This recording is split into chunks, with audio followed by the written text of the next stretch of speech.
the ending inevitably matches the beginning. A person who starts being friends with you because it pays him will similarly cease to be friends because it pays him to do so.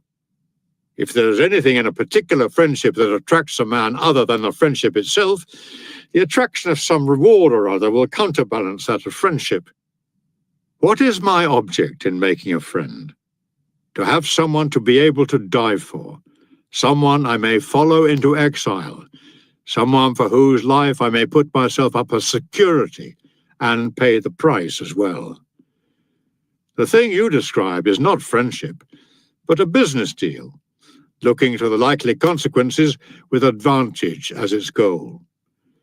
There can be no doubt that the desire lovers have for each other is not so very different from friendship. You might say it was friendship gone mad. Well then, does anyone ever fall in love with a view to a profit or advancement or celebrity? Actual love in itself, heedless of all other considerations, inflames people's hearts with a passion for the beautiful object, not without the hope, too, that the affection will be mutual. How, then, can the nobler stimulus of friendship be associated with any ignoble desire? You may say, we are not at present concerned with the question whether friendship is something to be cultivated for its own sake. But this, on the contrary, is exactly what needs proving most. For if friendship is something to be sought out for its own sake, the self-contented man is entitled to pursue it. And how does he approach it? In the same way as he would any object of great beauty, not drawn by gain, not out of alarm at the vicissitudes of fortune. To procure friendship only for better, and not for worse, is to rob it of all its dignity. The wise man is content with himself. A lot of people, Lucilius, put quite the wrong interpretation on this statement. They remove the wise man from all contact with the world outside, shutting him up inside his own skin. We must be quite clear about the meaning of this sentence and just how much it claims to say.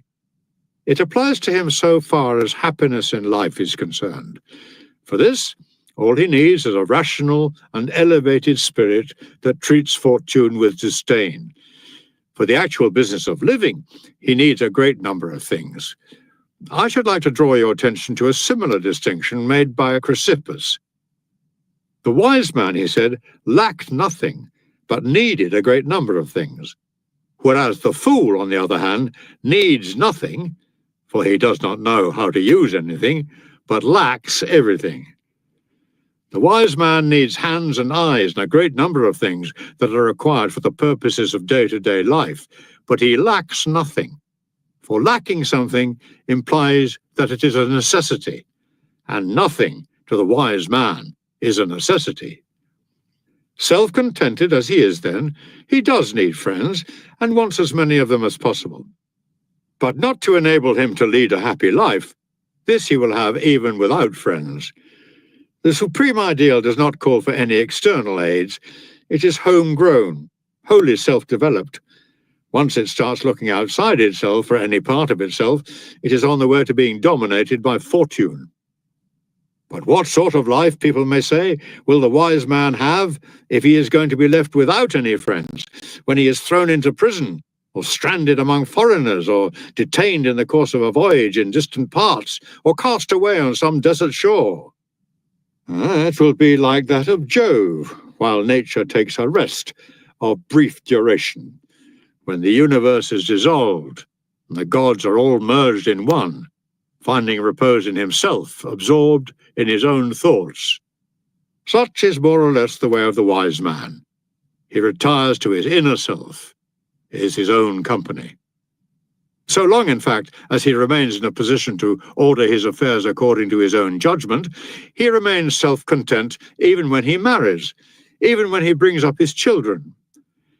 He is self-content, and yet he would refuse to live if he had to live without any human company at all. Natural promptings, not thoughts of any advantage to himself, impel him towards friendship. We are born with a sense of the pleasantness of friendship, just as of other things. In the same way as there exists in man a distaste for solitude and a craving for society, natural instinct drawing one human being to another, so too with this. There is something inherent in it that stimulates us into seeking friendships. The wise man, nevertheless, unequal though he is in his devotion to his friends, though regarding them as being no less important and frequently more important than his own self, will still consider what is valuable in life to be something wholly confined to his inner self. He will repeat the words of Stilbo, the Stilbo whom Epicurus later attacks when his hometown was captured and he emerged from the general conflagration, his children lost, his wife lost, alone, and nonetheless a happy man, and was questioned by Demetrius. Asked by this man, known from the destruction he dealt out to towns as Demetrius the city sacker, whether he had lost anything, he replied, "I have all my valuables with me." There was an active and courageous man, victorious over the very victory of the enemy. "I have lost," he said, "nothing." He made Demetrius wonder whether he had won a victory after all. "All my possessions," he said, "are with me," meaning by this the qualities of a just, a good, and an enlightened character, and indeed the very fact of not regarding as valuable anything that is capable of being taken away. We are impressed at the way some creatures pass right through fire without physical harm. How much more impressive is the way this man came through the burning and the bloodshed and the ruins, uninjured and unscathed. Does it make you see how much easier it can be to conquer a whole people than to conquer a single man? Those words of Stilbo's are equally those of the Stoic. He too carries his valuables intact through cities burnt to ashes, for he is contented with himself. This is the line he draws as the boundary for his happiness. In case you imagine that we Stoics are the only people who produce noble sayings, let me tell you something. See that you put this down to my credit, even though I have already settled my account with you for today. Epicurus himself, who has nothing good to say for Stilbo, has uttered a statement quite like this one of Stilbo's. "Any man," he says, "who does not think that what he has is more than ample is an unhappy man, even if he is the master of the whole world."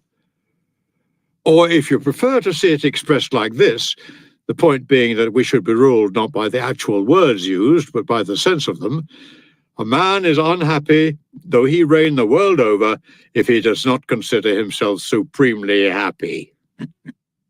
To show you, indeed, that these are sentiments of a universal character, prompted evidently by nature herself, you will find the following verse in a comic poet.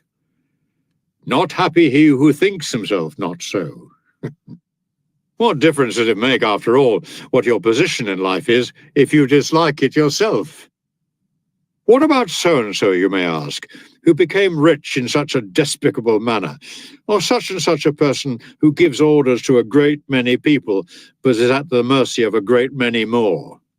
Supposing they say they are happy, will their own opinions to this effect make them happy? It does not make any difference what a man says. What matters is how he feels, not how he feels on one particular day, but how he feels at all times. But you have no need to fear that so valuable a thing may fall into unworthy hands. Only the wise man is content with what is his. All foolishness suffers the burden of dissatisfaction with itself. Letter number 11. I've had a conversation with your talented friend. From the very beginning of his talk with me, it was apparent what considerable gifts of character and intelligence he possesses. He gave me a foretaste of his capabilities, to which he will certainly live up, for the things he said, caught as he was quite off his guard, were entirely unrehearsed. As he was recovering his self-possession, he could scarcely get over his embarrassment, always a good sign in a young man, so deep had the blush been that suffused his face. This, I rather suspect, will remain with him even when he has built up his character and stripped it of all weakness, even when he has become a wise man. For no amount of wisdom enables one to do away with physical or mental weaknesses that arise from natural causes. Anything inborn or ingrained in one can, by dint of practice, be allayed but not overcome.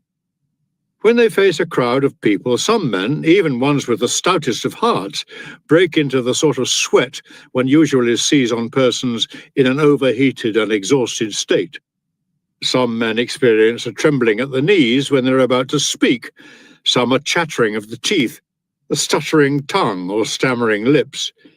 These are things which neither training nor experience ever eliminates. Nature just wields her power and uses the particular weakness